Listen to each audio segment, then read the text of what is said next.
My name is Derrick Mugisha from Global Youth Biodiversity Network, Uganda chapter.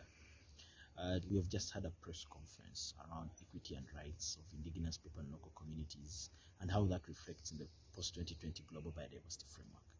We very well know rights. We have seen examples of people from the Maasai land who are being evicted from their lands. We have seen the Batwa community in Uganda also were evicted from their forest.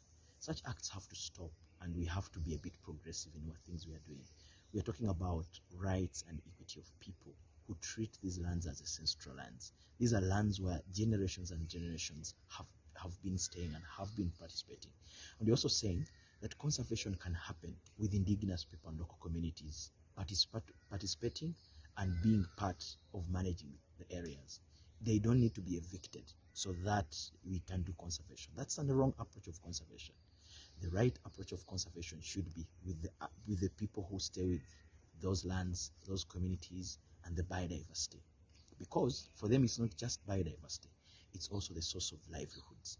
So today we have been very clear that the post-2020 Global Biodiversity Framework should really have rights and equity embedded into them.